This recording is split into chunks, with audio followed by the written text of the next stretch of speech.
E aí, pessoal, tudo bem? Na paz de Cristo?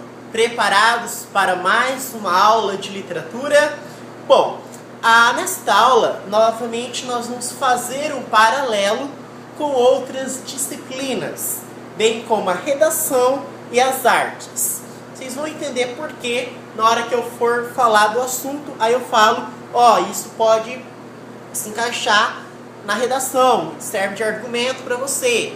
Aí eu posso falar do outro assunto também, que é plausível de se cair numa prova de artes. Mas tudo está relacionado com a literatura, tá? Bom, pessoal, a aula de hoje nós vamos trabalhar com a literatura informativa.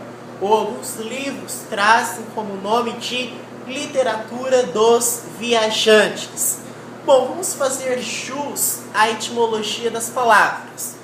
Quando eu falo informativa, isso nos remete, evidentemente, à ideia de informar algo.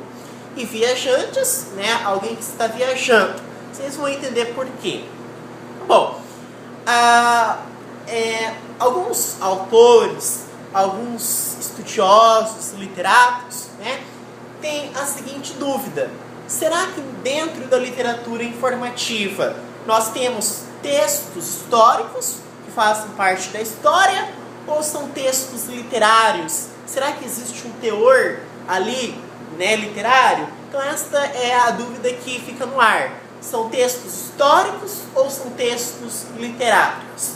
Bom, quando nós trabalhamos com a literatura informativa, nós estamos num contexto histórico das grandes navegações. Lá na história você também pode ver com o nome de expansão marítimo-comercial europeia. Tudo bem, pessoal? E também nós estamos no contexto do auge do Renascimento, com mudanças significativas na ciência, na política, na filosofia. E, portanto, nós temos uma ruptura com a Igreja, com a Reforma Protestante, Contra-Reforma, Inquisição, etc. e tal, tá? Bom, vale lembrar que nós estamos ali no contexto dos grandes estudiosos, Giordano Bruno, com a teoria heliocêntrica, os astros celestiais em constante movimento, tá? Tanto que Giordano Bruno ele vai ser queimado na fogueira pelo clero, pela Igreja Católica, tá? É claro que a gente está no contexto também de mudanças para a própria literatura, tá? Shakespeare, com a peça lá, Ser ou Não Ser, Eis a Questão, Madame Bovary, Hamlet, Não só Shakespeare, bem como Camões, que é o grande responsável pela obra eminente chamada de Os Lusíadas, a grande epopeia de língua portuguesa. Nós vamos ter na ciência Copérnico, Galileu Galilei, tá, pessoal? Nós vamos ter também, deixa eu ver aqui, deixa eu dar uma lida. Nas artes plásticas, Rafael, Michelangelo, Donatello, e nós vamos ter também o grande magnânimo Leonardo da Vinci, um grande gênio, não só da matemática, como da física, como da biologia, como da medicina, tá? Bom, seguindo o roteiro. Então, até então, o que eu falei até agora, foi o contexto histórico, para você se situar, Grandes navegações, auge do Renascimento e ruptura com a Igreja. Agora vamos trabalhar com a literatura informativa propriamente dita. Como eu disse no início da aula, literatura informativa vai informar. E o grande expoente foi Pero Vaz de Caminha, com a Carta de Caminha, que alguns livros trazem como a certidão de nascimento do Brasil. Caminha, durante a viagem, ele foi escrivão da viagem lá, vindo aqui para o Brasil, ele descrevia, ele anotava tudo aquilo que ele visualizava. A flora, a fauna, as doenças que acometiam os viajantes, né? O principal doença era o escorbuto, a falta de vitamina C, que ocasionava a, né, hemorragia e que levava posteriormente à morte, tá? Ele descrevia minuciosamente águas infindáveis, águas cristalinas, tudo bem? Bom, e aí, quando a gente trabalha com a carta de Caminha, a gente pode dizer que existe uma grande minuciosidade na descrição. Como eu disse, águas infindáveis, águas cristalinas, blá blá blá. Essa minuciosidade, essa minúcia na descrição. Não sei se existe minúcia, mas existe minuciosidade, né?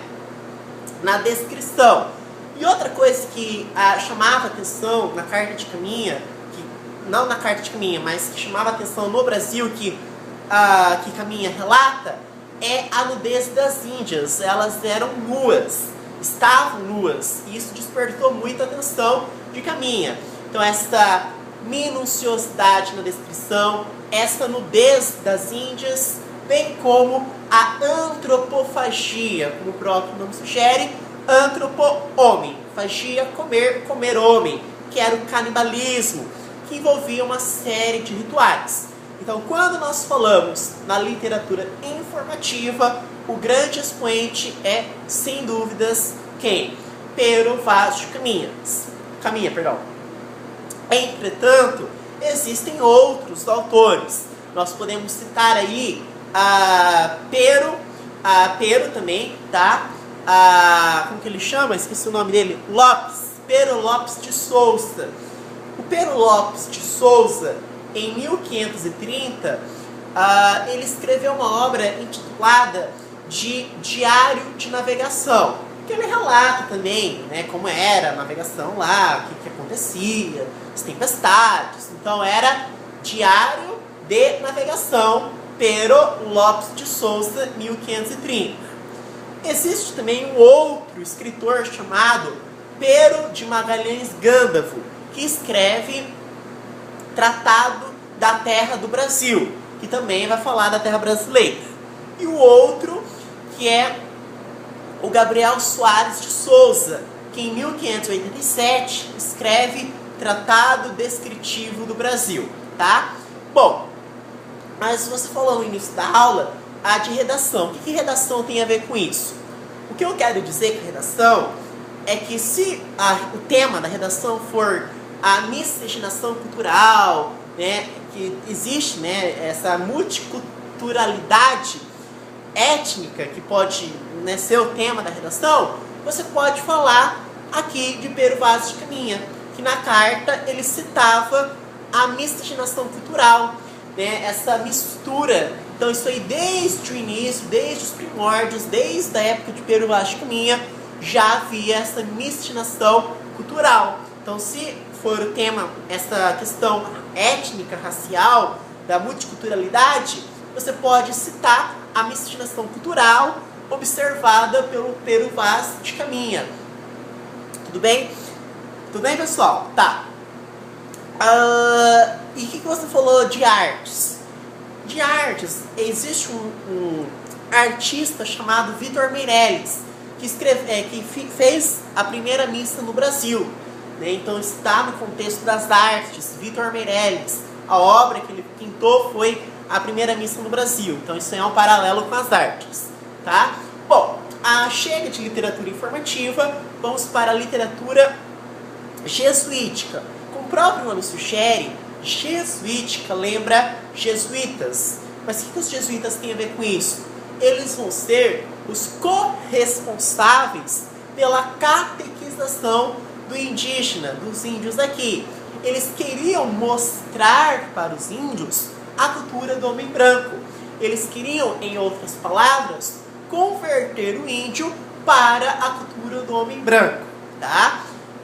E aí, o grande expoente vai ser o padre José de Anchieta, que inclusive cria uma gramática do tupi para se comunicar com os indígenas. Ele era tão inteligente, pessoal, mas tão inteligente, que ele faz uma gramática do tupi. E claro, ele era um homem letrado, era um homem centrado, ele fez autos, que são pequenos teatros religiosos, fez cartas, fez hinos, fez sermões, fez poemas. Veja tamanha a inteligência do padre José de Anchieta, tá? Bom, e claro, ele fazia também encenação de cenas bíblicas. Aquelas cenas que são narradas na Bíblia, tudo acontecia ali, né? O padre José de Anchieta fazia esta encenação de cenas bíblicas, falava sobre a vida de Jesus, a vida dos santos, tá? E claro, passagens do Velho Testamento. Tá, pessoal? Bom, era isso que eu gostaria de compartilhar com vocês. Então, bons estudos para vocês. Forte abraço. Fiquem com Deus.